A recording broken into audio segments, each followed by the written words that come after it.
Deontay was way too young to die, and his best friend Tommy was completely broken by his passing. They nearly called every day near the end, and Tommy had a hard time accepting that they could not do this anymore.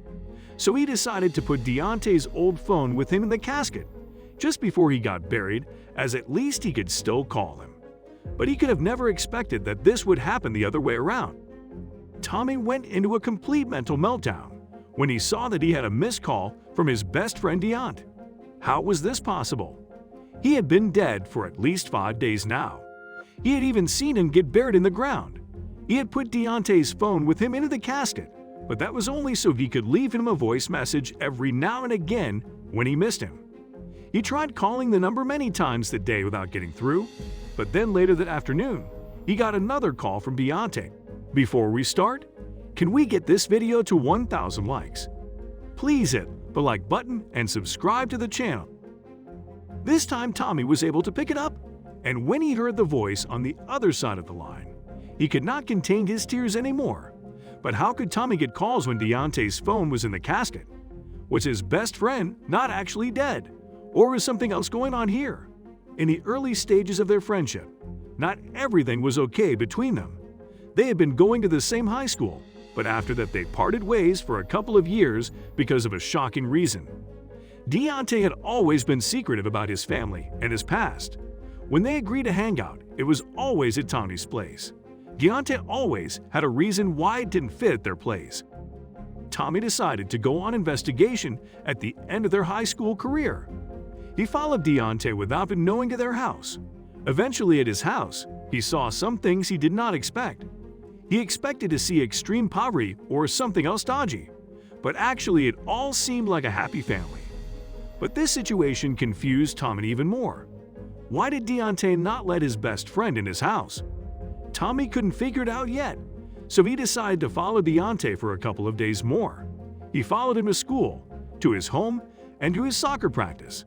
But after they graduated from high school, they still weren't friends. Tommy found out that Deontay left his state and moved 6 hours from their hometown. To make things right, Tommy made a brave decision. He drove all the way to Deontay to make amends. When he knocked on Deontay's door, he was really nervous. Would he be open to a conversation? He would soon find this out. Deontay opened the door and immediately things went back to normal. Time seemed to heal all wounds. But after Tommy entered the room and sat down, Deontay had to come clean about something. Deontay told Tommy that he was ill and would not get better. Months after they saw each other, Deontay was getting worse. Tommy and Deontay made sure they kept in contact with calling each other. But after a few weeks, Deontay couldn't answer the phone by himself. When Tommy called, it was usually Deontay's family that answered. They would bring the phone to Deontay, but he couldn't talk as long as he used to. The end was coming. It was 2 days after their last call that Deontay passed away. Even though Tommy and Deontay had known that the end was coming, Tommy wasn't fully prepared for it. It was an incredibly tough time for him. Deontay's family was thankful that he had come. Tommy had always been a good friend to the family, and they were grateful that he would help them with the funeral. It was a beautiful ceremony. Tommy tried not to get too emotional, but he couldn't help shedding a few tears. It was his best friend he was saying goodbye to. Tommy watched as everyone walked past the casket and said their goodbyes. Tommy wasn't sure he could do it, but he walked up there and tried to say goodbye. He just couldn't. Knowing that he'd never get the chance to talk to his friend again broke his heart. But then he had an idea. He had held on to Deontay's old phone ever since he'd gotten back to his hometown. He couldn't part with it knowing how many memories it had, but now was the time. Checking that nobody was looking, Tommy slipped it into the casket and walked away. It was his and Deontay's secret now. Tommy knew, of course, that Deontay wouldn't answer the phone. He'd never be able to again. But the idea of leaving him voicemails was enough for Tommy. The casket was closed and transported to the local cemetery. Deontay's family and friends and Tommy watched the casket get lowered into the ground and buried. It was official. Tommy was the last one to leave. He didn't want to walk away until Deontay was completely buried and safe underground. Once in the car, Tommy called Deontay's phone.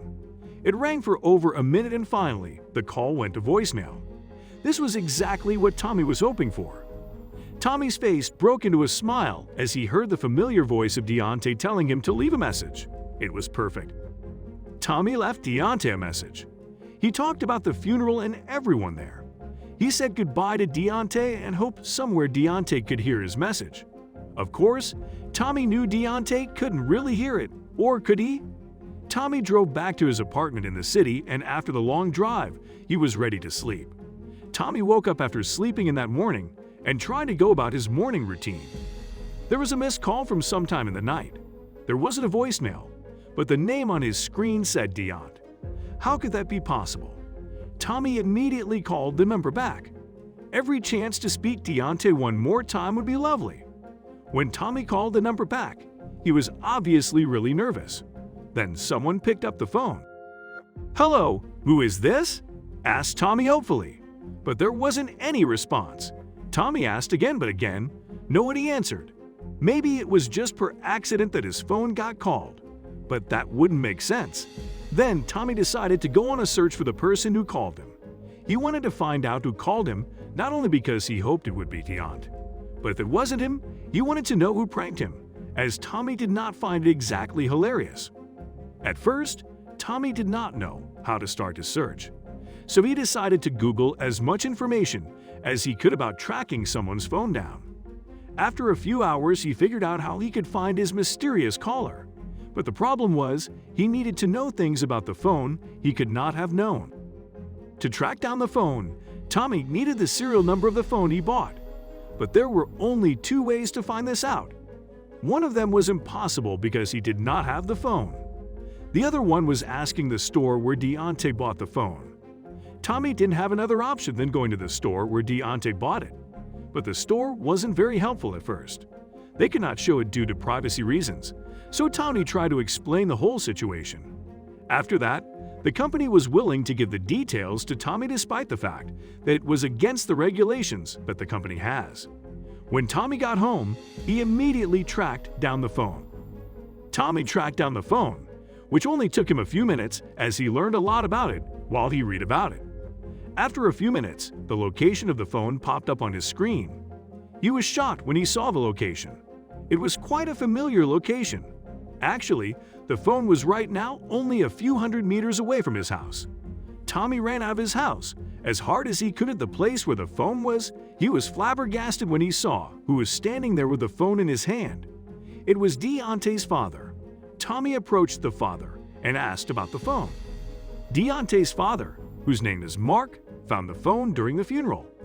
As one of the employees that helped them organize the funeral found the phone in the coffin. Mark wanted to have it as a memory. Now it all made sense to Tommy, but Mark also had questions. How did Tommy know where he was? Tommy felt guilty about it and explained the situation right away. After that, Mark only had one request left. He invited Tommy over for dinner to recollect more memories about Deontay and his life. It was an evening that the whole family and Tommy truly cherished for the rest of their lives.